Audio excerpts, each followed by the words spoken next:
Previously on The Game of Rassilon. You step out of the TARDIS onto the wind-swept, rain-soaked deck of the moderately sized ship. I'm very sorry, though. I don't think we've met. I'm Charles. Good to meet you. Are you the captain? Oh, heavens no. I'm merely a supernumerary among the crew. Captain Fitzroy there is your man. Charles Darwin. Sometimes I call him Charlie. He doesn't like it, but I'm the captain. He has to live with it, Should I get him to sign my copy of Pokemon? This is, unprecedented. Evolution and all.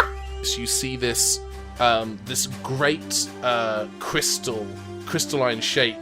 I say crystalline. It's crystal. It's kind of spherical, but it looks like it's been hastily carved out of crystal. Begins to rise up and out of the water. I am vital. I have suffered a catastrophic data loss as a result of an unexplained temporal event, and am consequently having to rebuild my database on the subject of evolution.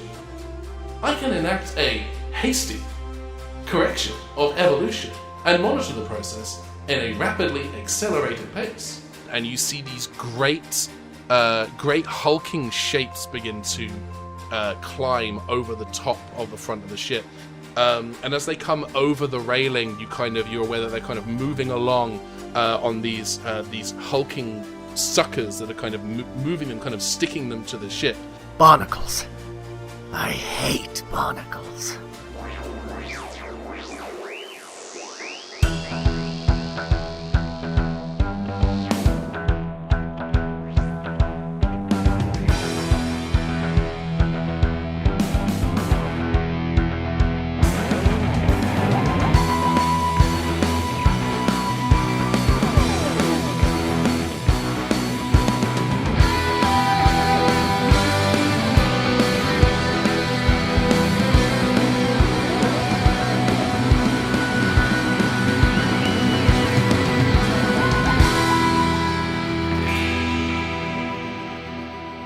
Creeping over the bow of the HMS Beagle are a dozen evolved barnacles. Barnacloids, we shall call them, because that's what I have in my notes.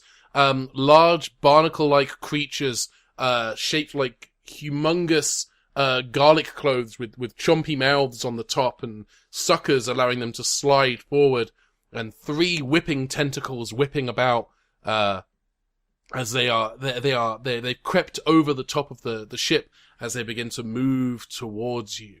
As they move towards you, you see in the distance the pink crystal orb, Vital, begin to kind of ascend into the sky, moving up above the ship, for a while, kind of appearing almost like a second moon in the sky, as if to observe what is about to happen.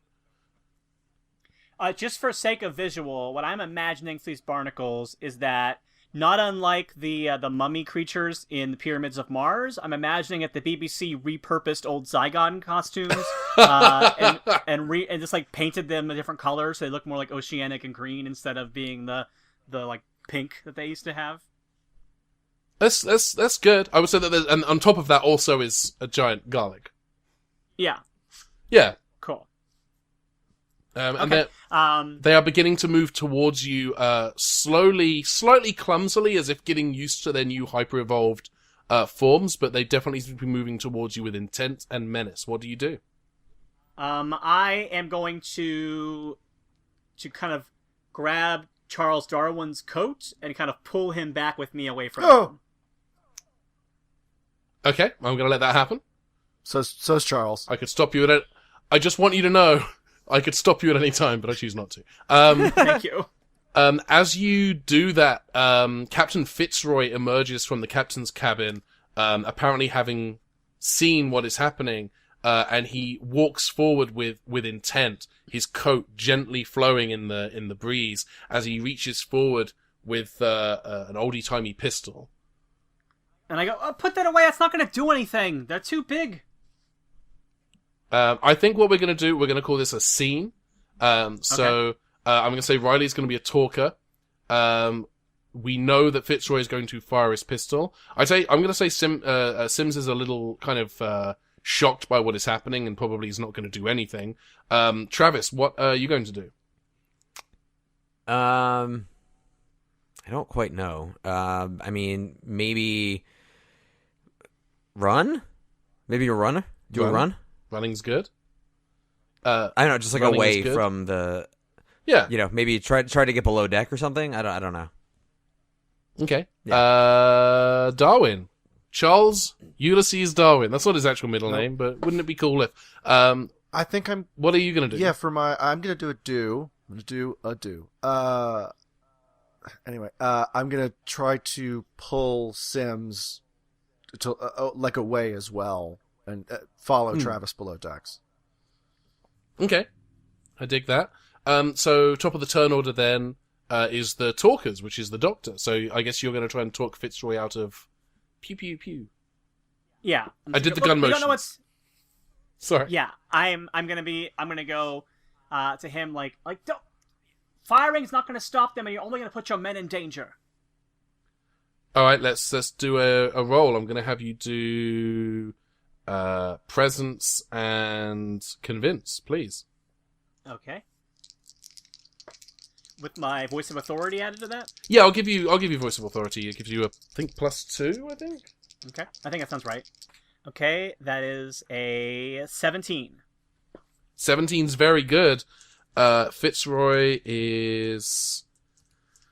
it's going to be resolve. And... what is that going to be? It's going to be resolve and... for him to, like, contest your... I'm going to say it's going to be resolve and... survival. It's a bit of a... I'm fudging it a little bit, but you succeeded. He has his pistol outstretched and he kind of retracts it and says, "Perhaps you're right, Doctor. What now? What do we do?" We need to get your men safe. Everyone board up into a safe space. Get below ship. Get below deck. Yes, get below deck. All right, and I guess everyone is ready to kind of bolt below deck. So we're gonna have everyone do speed checks. So this is going to be coordination and athletics. Oh no! Do I still have the one coordination point taken away from earlier? Yes, you do. I'm afraid. No. Welcome to my world, except this time. So Fitzroy got a 12. Oh god, I got a 3 on my dice with a grand total of 7. I got a 14. Oh, that's bad. Oh, that's good. I did pretty well. Is that for Darwin? Yeah, Darwin got a 14. All right.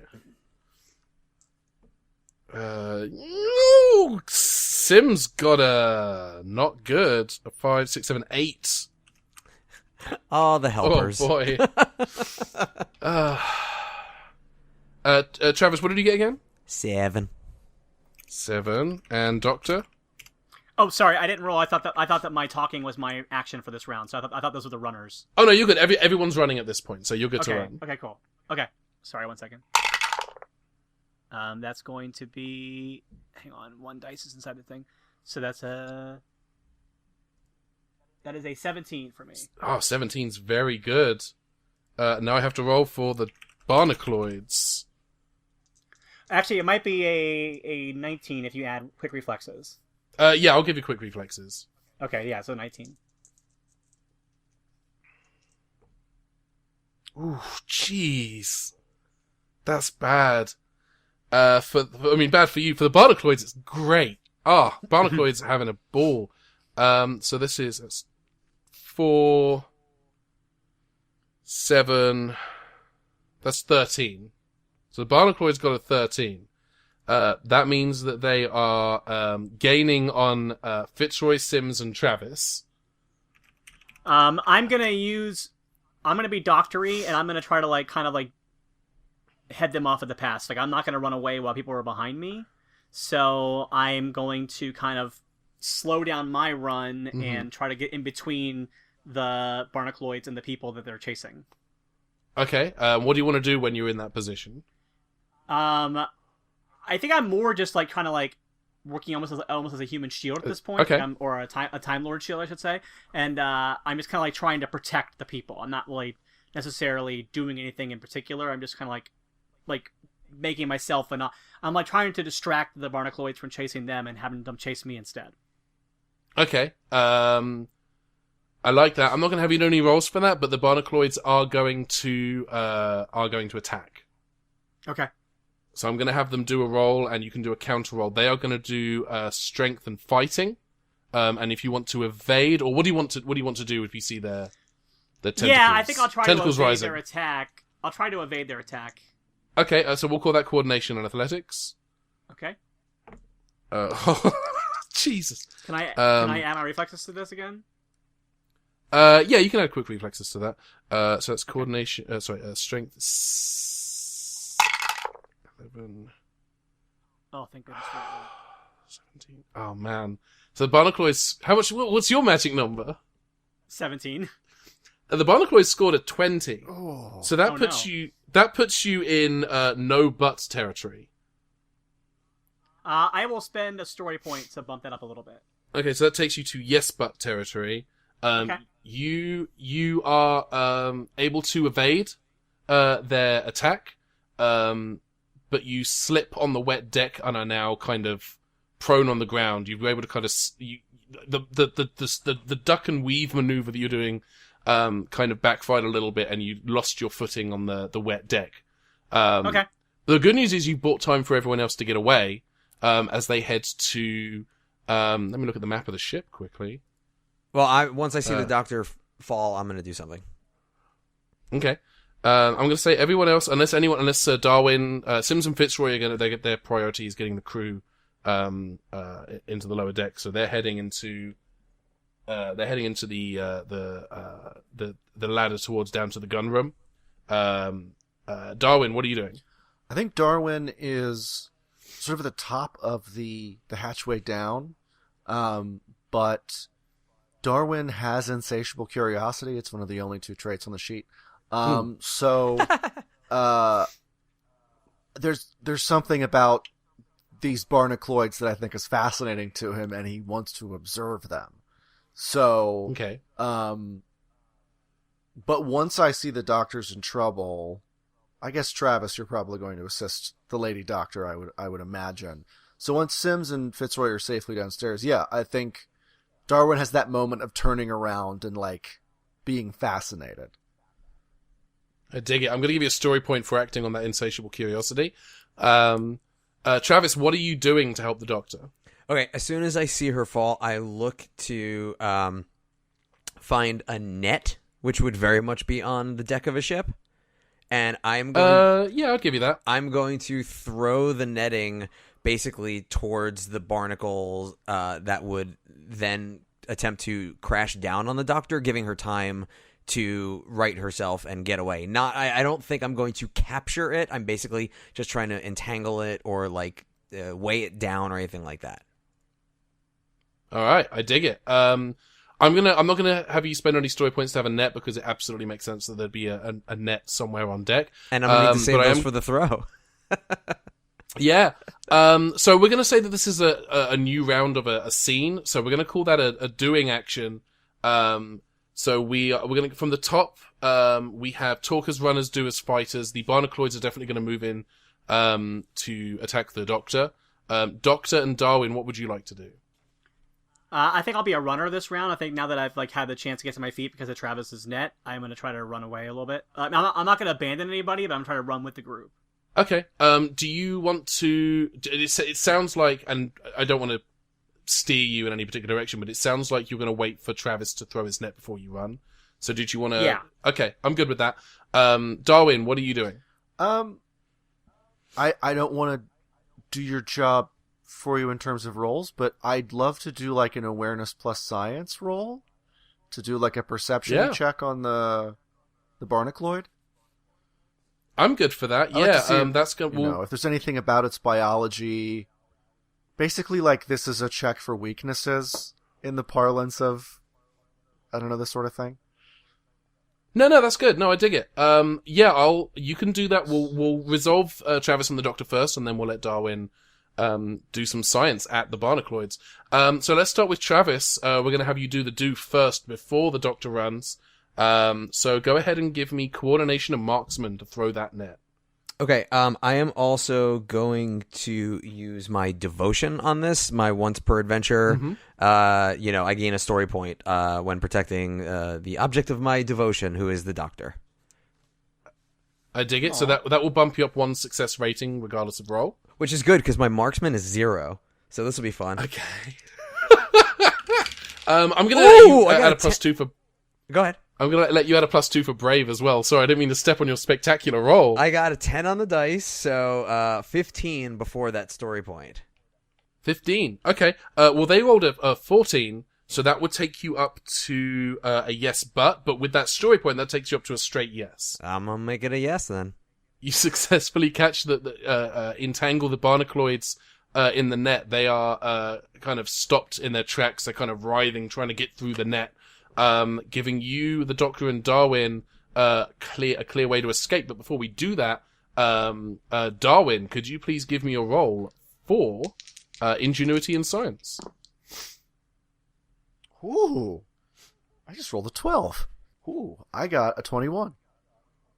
21's very good. I'm going to give you... That's a yes and. That's straight up a yes and. So I'm going to give you 2 pieces of information. Firstly, where they are being hit by by sprays of salt water, you can kind of... The way that they're kind of reacting to that, you can discern that if they were just hit by regular salt on its own, that appears to slow them down. So they have a minor weakness to salt. But you can also see as they're moving, they're kind of drying out a little bit, and you discern, like a lot of sea life, that they probably have a dependency on the water. So they will most likely at some point need to retreat to the water, but you may want to encourage that sooner rather than later. I'll shout down from where I am, because I'm at the hatch down to where Sims and Fitzroy run into the below decks. Sims, quickly grab one of the salt barrels, quickly. Righto, and Sims and Captain Fitzroy kind of grab a salt barrel and start to move it towards the hatch in the midsection of the ship, so that it can be lifted up. Yeah, and Darwin. I'm sure Darwin has run whatever pulley gets a thing up a thing at some point. So, he's... It's a technical term. Yeah, that's classic, ships guy speak. Ship people chat. Yeah, sure. Boat chat. For boats. Shippers. Boat Skype. Yes, we're shipping. Darwin is shipping. Wait, no. Yeah, so, I'll do, like, from above deck, check to help them get the barrel up. I don't know if it's like a pulley system or just wheeling it up, rolling it, or I don't know. I'm not even gonna have you do a roll. I'm just gonna say that you do it. I will note, I don't believe the ship has a pulley. I mean, would it have a pulley system of its own? I don't know. I'm just gonna say yes. It's not on the map. It would for the sails and stuff. So for dropping the boats. Yeah. Oh yeah. I'm gonna say yeah. Yeah, I'm going to say that there's a pulley system. You're able to pull the salt barrel up onto the deck. I'm just going to do a quick roll to see if the Barnacloids, while you're doing this, are able to kind of wrestle free of the net. No, that's snake eyes on the dice. I'm not even going to look at the numbers. That's bad for them. Because some of their stats are very bad. It's just strength. I'm going to say with the science roll you did, they're not very fast moving creatures, but they are insanely strong. Oh dear. Yeah. So if the barrel's on the deck, I'm going to uncork it and roll it at the Barnacloids. So it's like spewing salt as it goes, but once it hits them, ideally some more salt will sort of spill out of it. Okay, I'm definitely going to call that a strength and athletics check. Doctor and Travis, do you want to do anything or involve yourself in any way in this particular action? I think if there's like salt being spilled on the deck as it goes by, I'm gonna do a handful of it and toss it at the one that's like coming closest to me. That makes some sense. Some pocket sand, sure. Travis? I'm gonna give Darwin a hand. Just I don't know Darwin exactly. I don't know exactly what he's doing. As we try to assault these barnacles. Hey, 'tis the season. All right. Well, the Doctor gets a story point back. Yes. Darwin and Travis, could you please give me strength and athletics? Okay. So I rolled previously, so I got a 9, so I will use some story points. I also got a 9. Well, Oh, these are bad rolls, guys. Right now, you guys are both at a flat no. If you want to get it to a yes, but that's 2 story points. If you want to get it to a yes, that's 3. Each or a piece? Each. Wait, that's the same thing. each or Wait, separately? per character? Wait. Are we doing this separately or not together? Hey, at Apart least I realized or... I'm stupid. No! I will spend 2 story points. I will spend... Okay, 2 story points is going to get to a yes, but. Yeah, I'll spend 3. Okay, so we've got a yes and a yes, spend but. I'll spend a story point as well, the one I just got, to say, like, I kick the barrel as it comes by me to kind of, like, give it a little bit more momentum. Okay, yeah, you know, I'm happy to make that have that basically round out as a yes for the both of them. So that's how I'll interpret that. I'll get rid of the but. No buts, because the doctor stuck her foot in and got rid of the butt. The doctor kicked butt.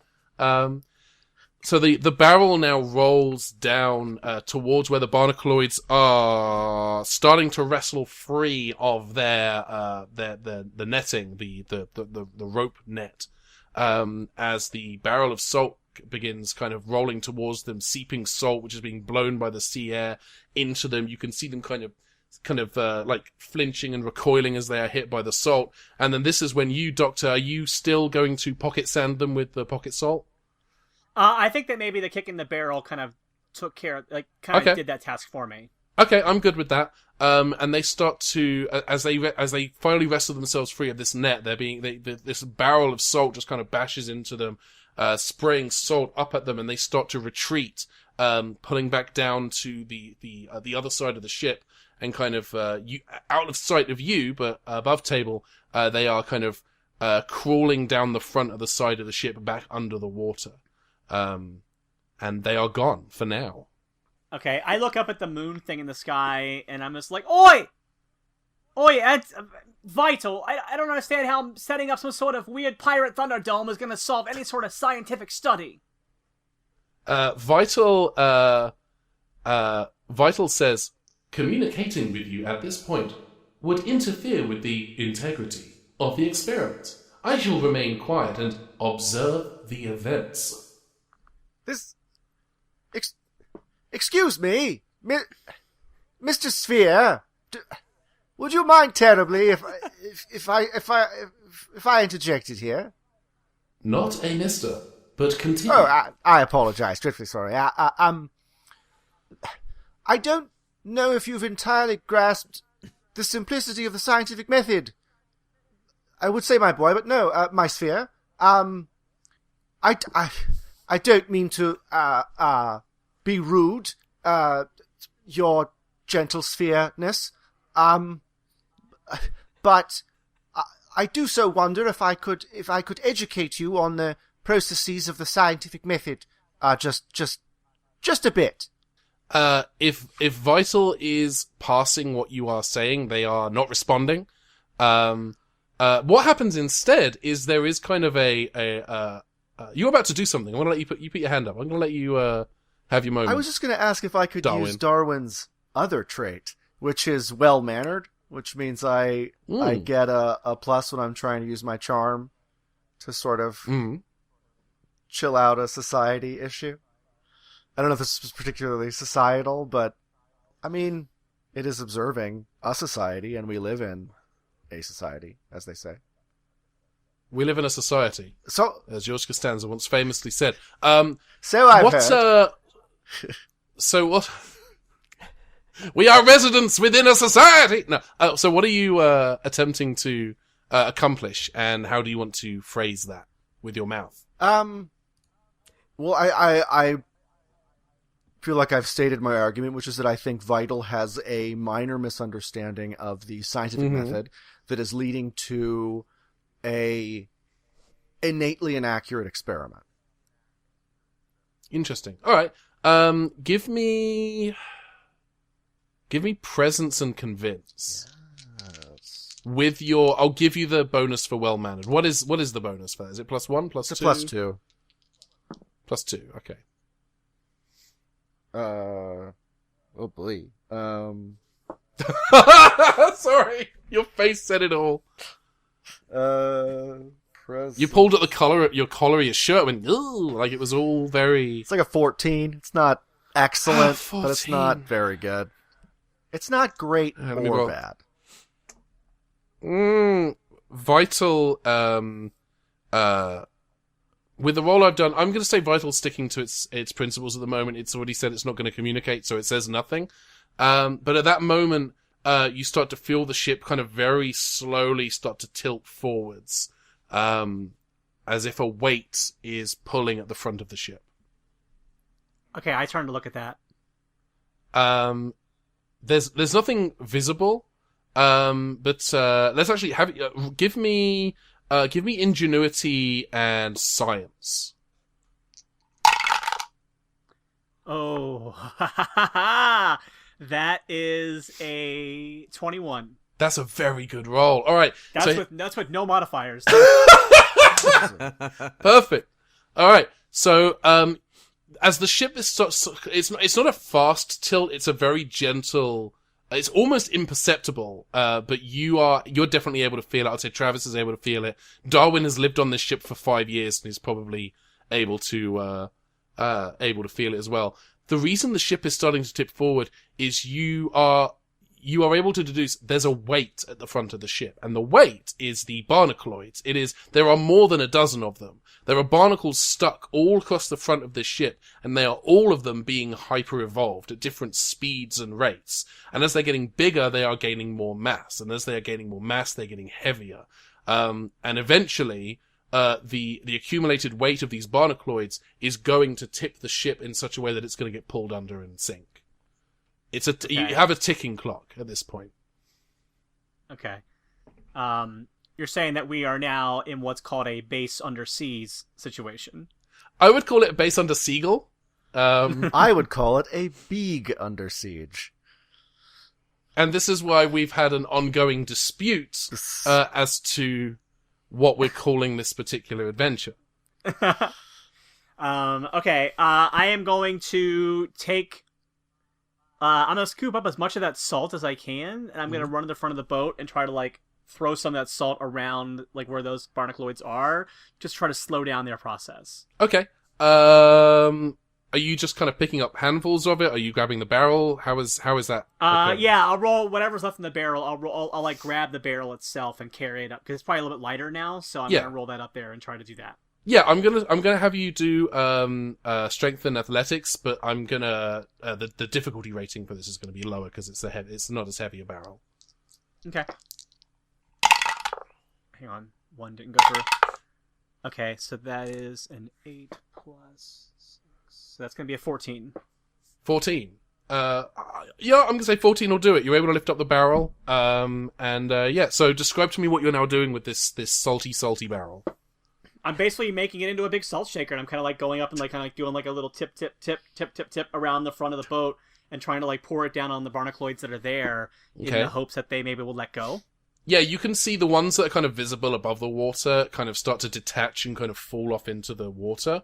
And you get the impression that that's definitely going to help with the ones that are above water. The ones underwater, you are not sure how that's going to affect them. But at the very least, you've been able to lighten the load a little bit, maybe bought yourself a little bit of time. Yeah, okay. All right. Darwin, you're doing a face. I think Darwin is going to move to one of the smaller boats that's able to be launched from the Beagle. They have these little expeditionary boats that are attached.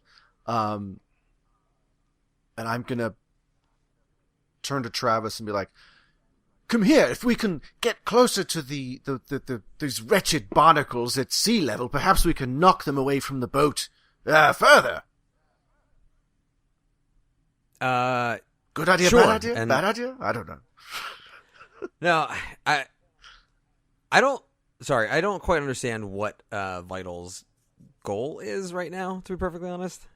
I feel like when I asked Vital its goals, it kind of just shut down and said, well, I'm not going to talk to you anymore. And so I think that's where we're at right now. We don't really understand what its goal is either. Okay. I just want to make sure I wasn't the only one who wasn't. I would just to reiterate what Vital said at the end of the episode is it wanted to kind of observe the process of evolution and the impact that has on a what's the word I'm looking for here? Michael, I'm losing the word. What's the word? Ecosystem? Ecosystem, thank you, yes. And the boat is kind of the nearest ecosystem it has, so it's kind of hyper-evolved these barnacles into barnacloids so they can observe what the evolved form of the barnacloid, what effect it has on this kind of the ecosystem of the Beagle, the ship. Okay. I will also say, Travis, with your new trait of, was it tech sensitive, I believe? Yeah. You can still kind of, it's not quite within range, but you can feel kind of I don't want to say, it's like a radiation. There's like an energy radiating from Vital that you are able to kind of sense. Okay. Yeah, I will help Darwin, but I want to talk to the doctor quickly. Sure. Doctor, we are obviously in immediate danger, and we can't use our normal method of escape without, giving up the game. How... I know you don't like conflict, but how comfortable are you with us fighting back against this? Well, I feel like it's a losing battle, Travis, because there's going to be more of them than there are of us. There's barnacles all over this ship, and as they all each evolve and get bigger, we're going to be overrun by them. So we need a solution that requires more than just fighting back. We're going to have to find a way to stop them and either get this machine to figure out that its experiment has been concluded, or we need to get it to stop and understand that it's not going to fly, because there's no way that we can win the math of barnacle versus sailor. Well, what if we are able to hold it off until we can get to land? Wouldn't that essentially prove its theory that the ecosystem would fight back? I mean, it's possible. I would be afraid of letting these barnacles rise up on the land. I mean, if we get to a shore area, next thing you know, the entire shoreline could be overrun with mutant barnacles. Good heavens, man, Okay, we're months away from land. Are we? All right. Yes. Oh. Yeah, that's also a thing. Yeah. Because my thought was we basically sprinkle the border of the ship with salt the way you would to keep witches out, and then that horse wine, I'm guessing it's pretty flammable. Just as a way to shoo away the barnacles and say Travis, surely you're not suggesting using open fire as a weapon on a wooden ship. I mean, I don't have any other better solution. Yeah, I'm not really sure if a salt circle will keep them out. I think that they can probably step over it, they can probably avoid it. It's less of a magical barrier and more of a physical reaction that happens when it hits them, but I don't think it's going to stop them forever. But perhaps if we could increase the relative salinity, it would make the boat a less appealing target. That is a valid point, yes. You hear Fitzroy call down from the supply room up through the grill, and he just yells down and says, "How are you going to do that?" Well, I would imagine we need more salt. We've got plenty of provisions down in the. Oh yeah, we've got tons of salt. We're set for salt. That's what I'm talking about. Yes. Shall we? We are also floating on an ocean, and I know how to desalinate water because they're very important historical documents that I work in a library, and there is a legend called the Voyage of the Mimi. It's used for educational purposes, but it does teach people how to desalinate water and why you shouldn't drink seawater. And I've seen it a lot. Well, we need to increase the salinity, not decrease this. Although I imagine we could evaporate some of the water out to also. It is nighttime though, so that could be rather tricky. I'm trying to be very generous here, Mr. Travis, yeah, but we know. I'm having trouble. Let's get the salt! You can always use more drinking water. Out of character, I just wanted to bring up the Voyage of the Mimi because no other podcast on Earth may have ever. What is that? I don't please. I don't know. It was an educational series. I kept waiting for you to make some like dorky pop culture joke, and then I realized you were talking about an actual story that you knew about. I Well, thought the you were going to Voyage talk about Waterworld. The Voyage of the Mimi was an educational series. It was Ben Affleck. It was among his first acting jobs. And it was an educational video where every other episode was it was like a storyline. It was about a boat, and it's basically a way to learn about humpback whales and also how to desalinate water. But then every other episode was like almost like a documentary, so you learn about it. And it's got the jazziest theme song you've ever heard. It's on YouTube. That's great. This is perfect. So it was a pop culture poll, but a very specific one. It's just for you, basically. As a treat. And well, my big a couple of my friends. Mm-hmm.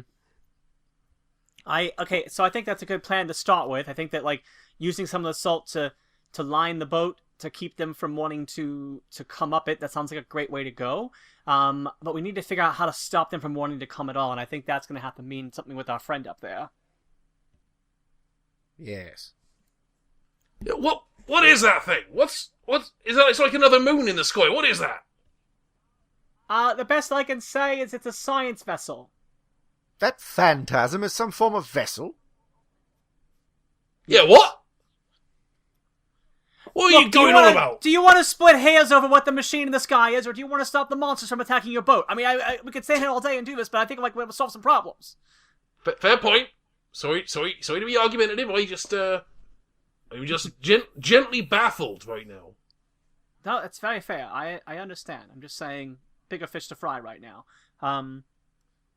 We also There's fish. Okay. Sorry. I mean, barnacles are a crab, sort of. All right. I say to Darwin and to Travis and to Sims, who's on the deck with me, the thing that I'm afraid of is if we just halt its experiments, it might decide to restart evolution completely from the beginning. So we want it to feel like it succeeded somehow. So that's why we need to make sure, like you said, Travis, that we make it see that this ecosystem is victorious and that humanity perhaps will rise up to defend itself and survive, because the fittest will survive.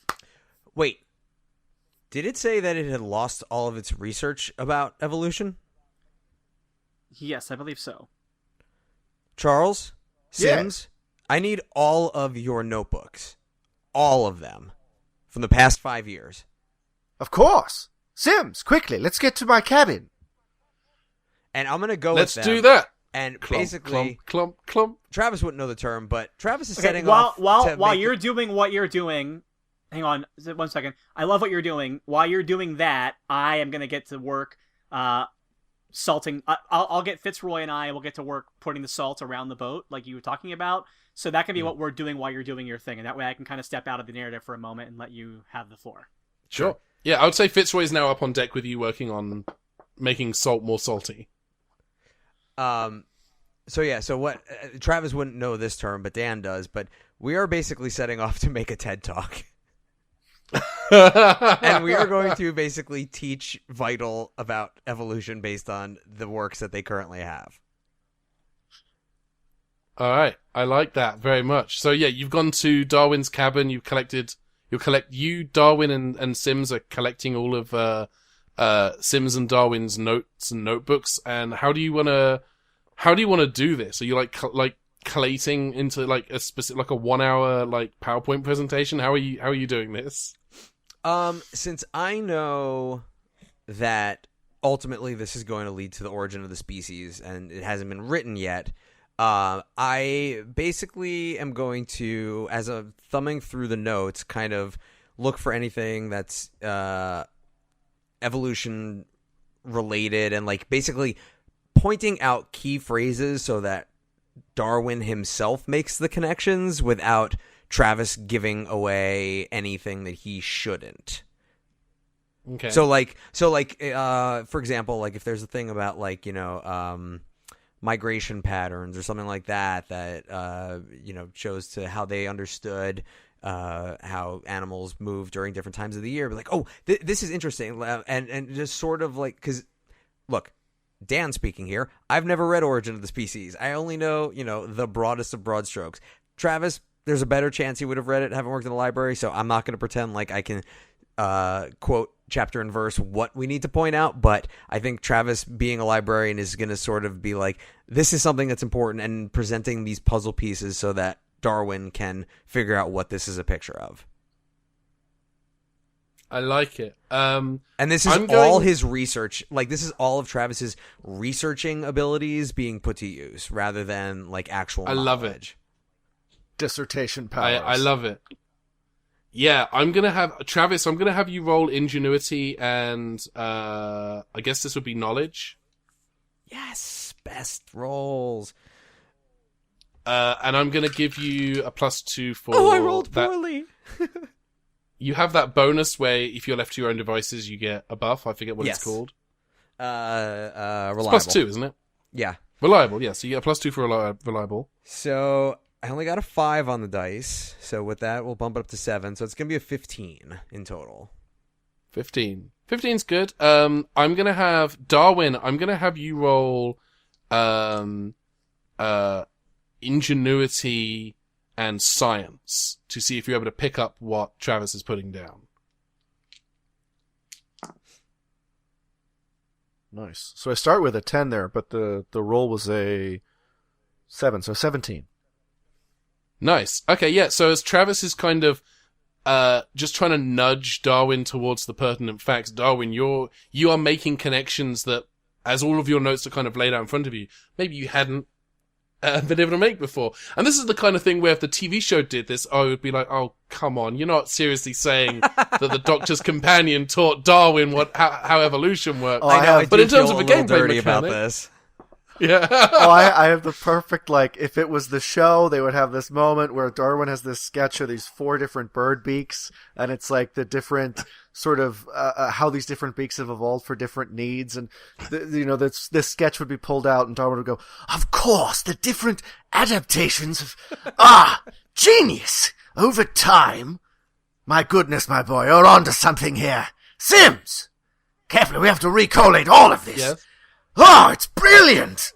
And we have this whole sort of storm as, like, outside the window, like, salt is raining down like a gentle snow into the water, and it's the spark of inspiration or whatever. I don't know, yeah.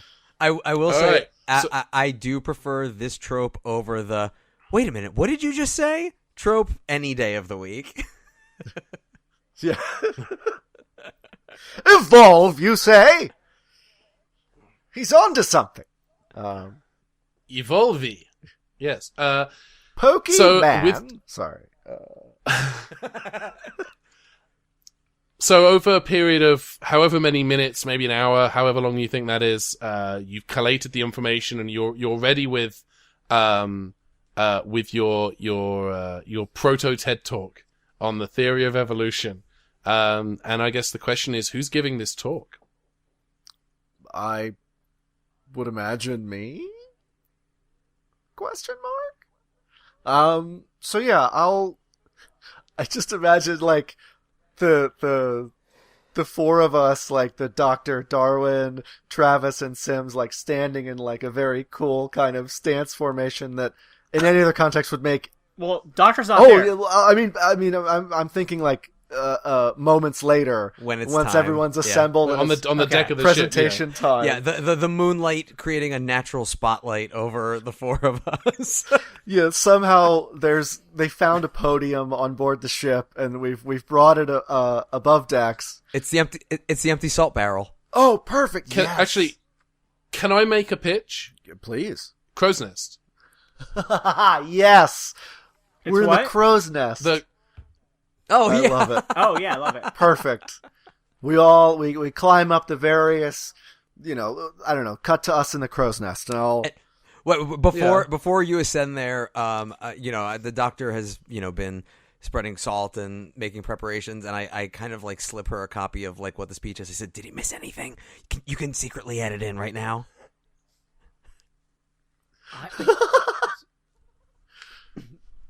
Travis, I can't affect what Darwin already, like, you've given him the knowledge he already has. If I give any more knowledge to him, that'll offset his contribution to history, and I'm not going to do that. I won't take that away from him. I know. It was worth a shot.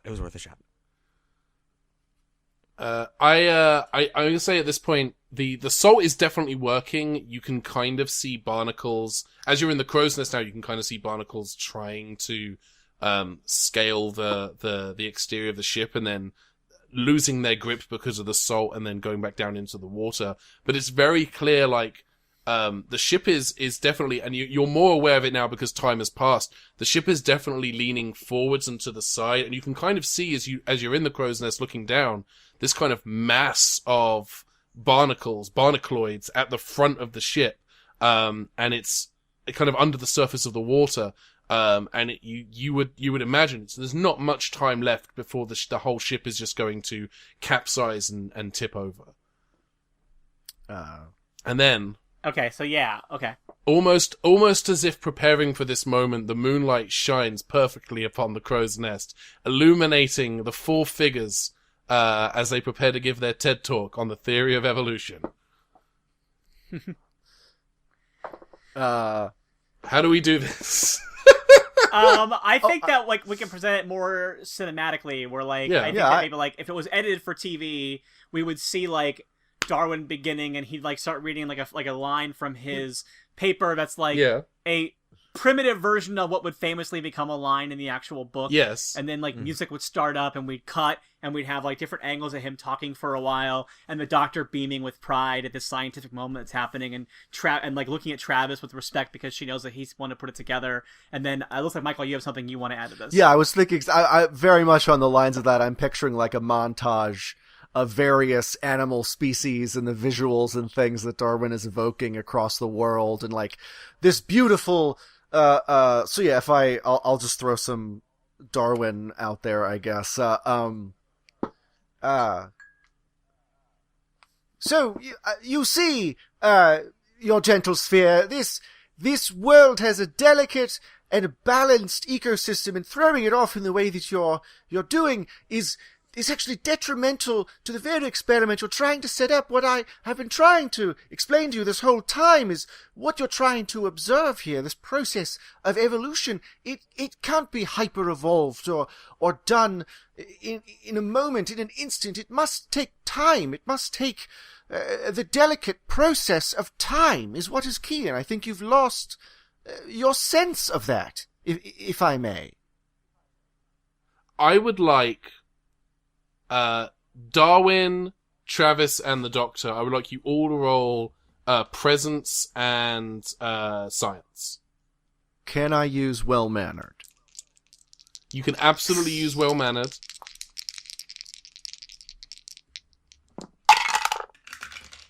I have a 16 for mine. 16's good. 12. 12's good. 16 as well. Well, 16's good. 16's better than 12. 12 was actually not that good. Story. Can I add charming to mine? Yeah, I'll let you add charming. I like to let every now and then, like, you're interjecting with like a fun joke. Yeah. I elbow Sims to hold up visual aids of like, you know, the different birds he's drawn. We do like a PowerPoint. It's like a Sims is doing slides. Oh, I just rolled 2 6s for Sims, so... All right. Nice. Awesome. If you will mind the visuals of my assistant Sims, I think you will see the power of our points.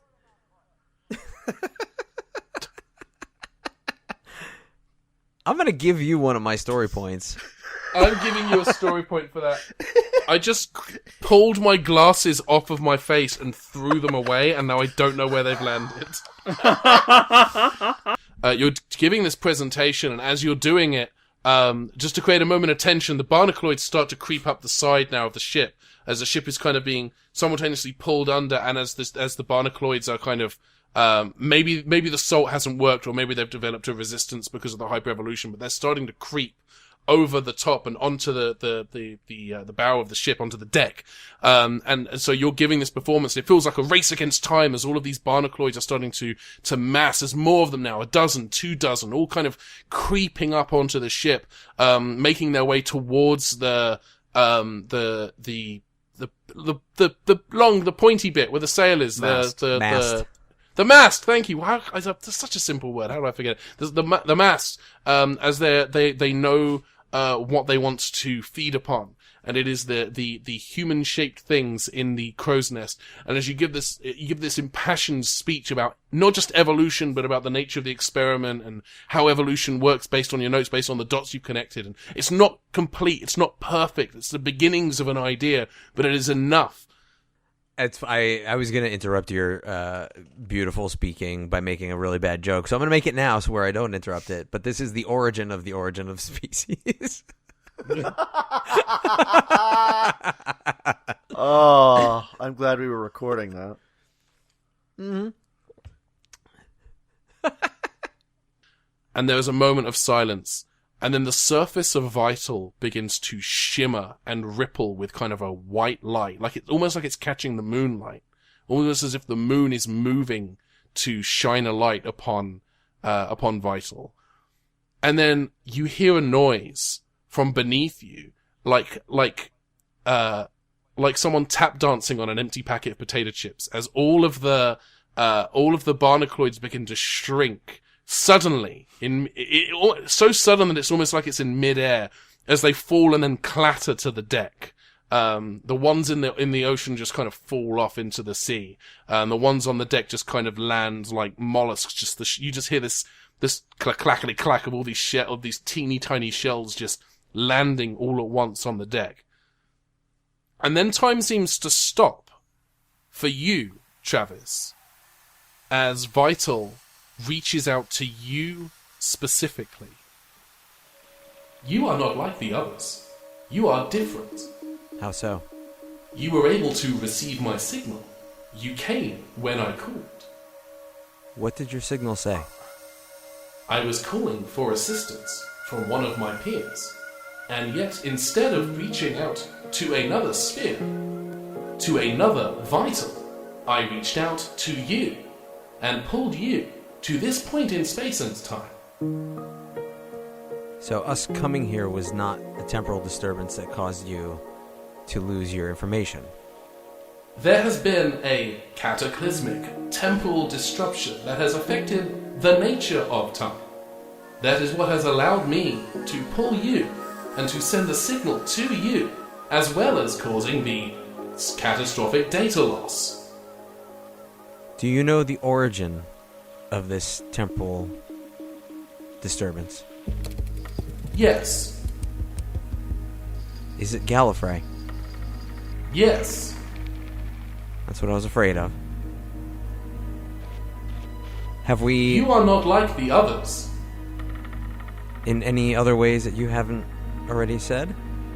You are like me. What are you? I am an artificial intelligence. I was created for a singular purpose. You too exhibit behaviors and personality traits and aspects of your mind that elicit these same traits. There is an artificial nature about you. Both Dan and Travis are speechless. Tell me, have we been able to help you? You have.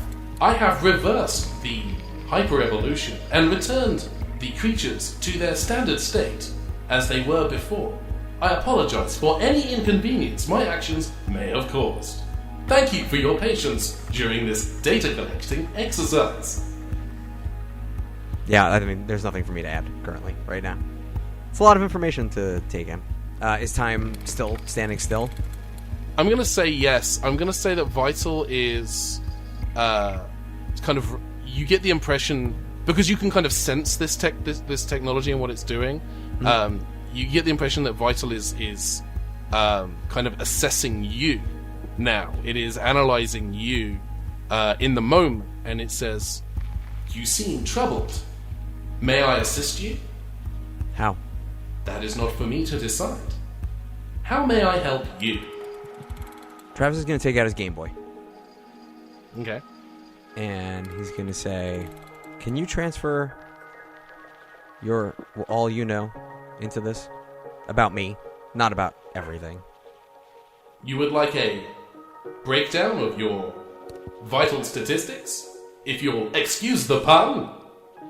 Yes, I would. Vital scans the Game Boy and scans the memory on the cartridge that is in the Game Boy right now. And the cartridge that's in the Game Boy right now is your copy of, I believe, Pokemon Blue? Yellow. Yellow? Okay. Vital says, I can transfer information pertaining to you, Travis, and the data I have collected pertaining to you, Travis, but it will overwrite the contents of the cartridge in the Game Boy presently. Would you like me to overwrite that data? Yes.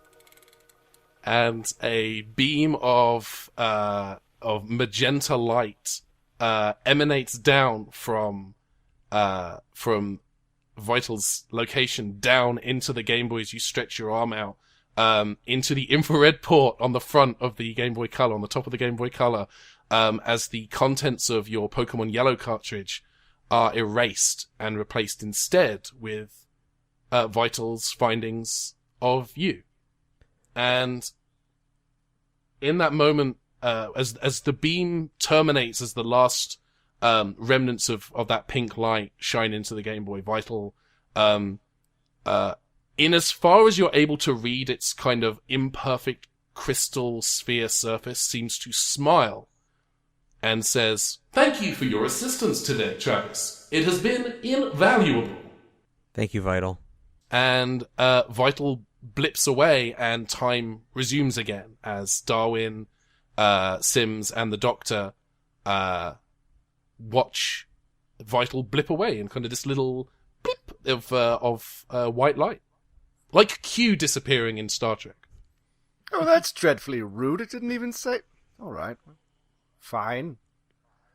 Come on, Sims. You know how scientists are. That's very fair. It's true. Come on, Sims. Let's head downstairs. I could use a pitcher of horse wine.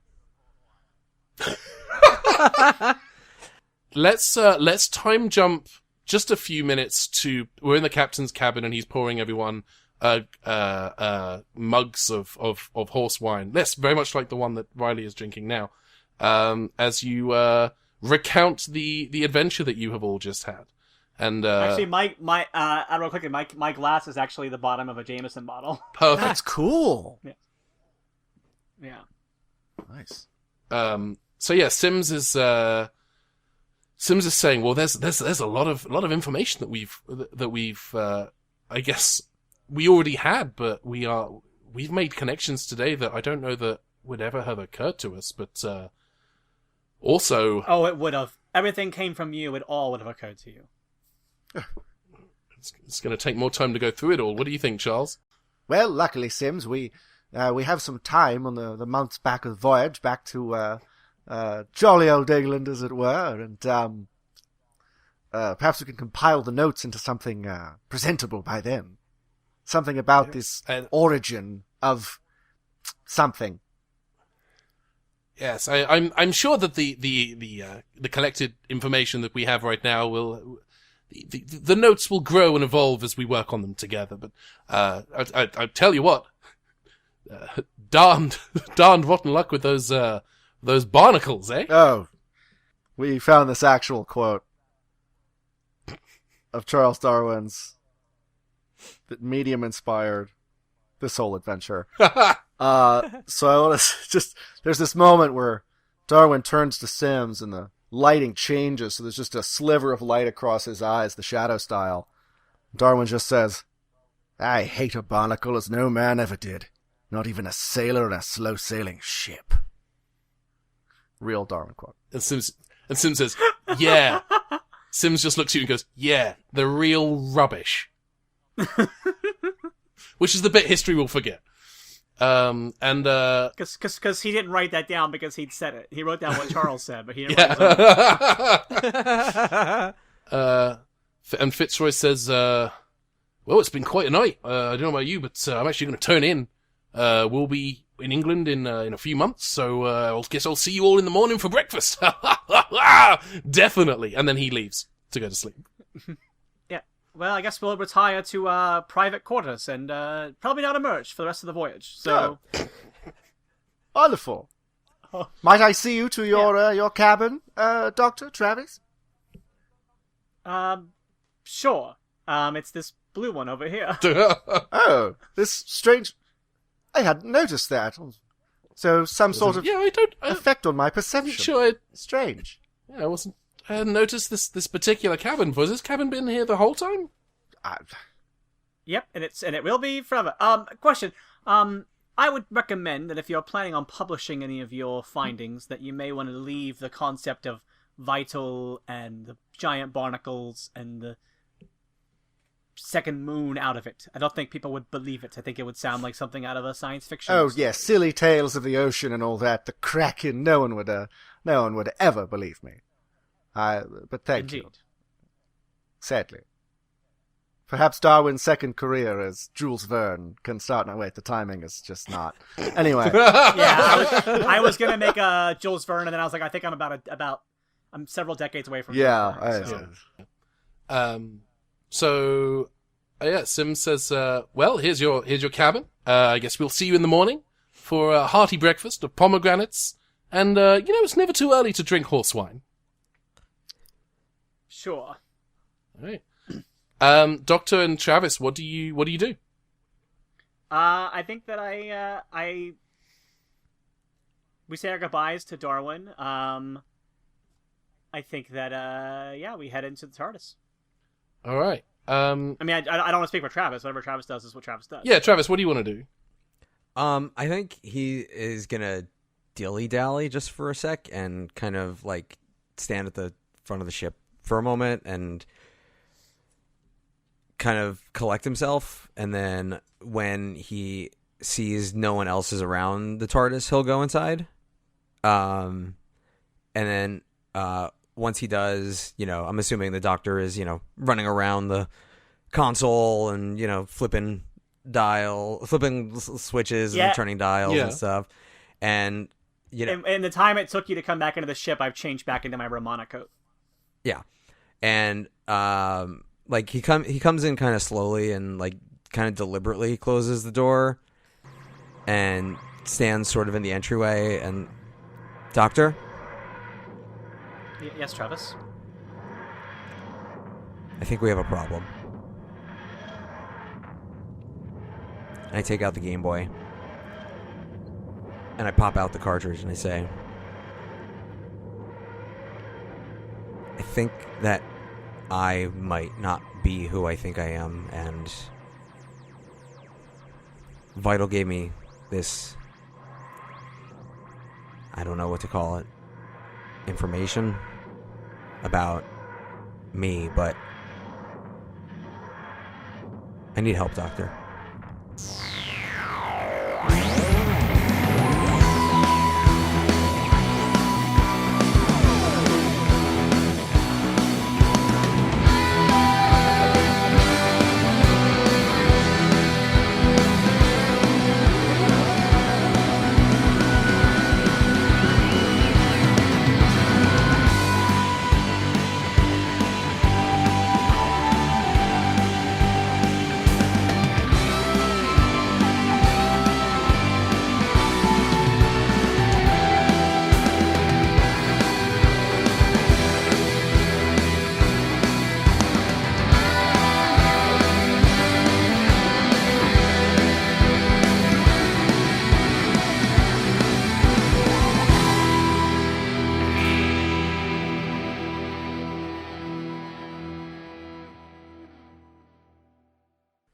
So, yeah. That is one thing I'm going to say is that, out of character, real quick, we can cut this out, but I was thinking about, it's a shame we've already used Pokemon battles as the climax of a story, because if there was ever a plot that needs to end with a Pokemon battle, it's this one, but I don't want to do it because we've already done it so definitively, and I think that will be repetitive if we did it, but the idea of Travis using Pokemon to fight and defeat Vital feels like how this story should have ended, but we're not going to do it. Damn. There's a part of me that feels like there might be a moment where Travis would think, I think these guys are getting out on their own. I'm just going to take a little 15-minute to try to catch that Ditto I was trying to get earlier. And so he's sitting in the corner playing Pokemon on his Game Boy Color, and that's when Darwin steps over and says, "I say, just as like you've just traded with someone an NPC in the game, and you have a Pokemon that's evolving," and he's like, "I say, what is?" And then that happens, and then Darwin is inspired to come up with the theory of evolution. So you're saying by watching... the Machoke becomes a Machamp. Fascinating. Hitmonlee, you Truly. say?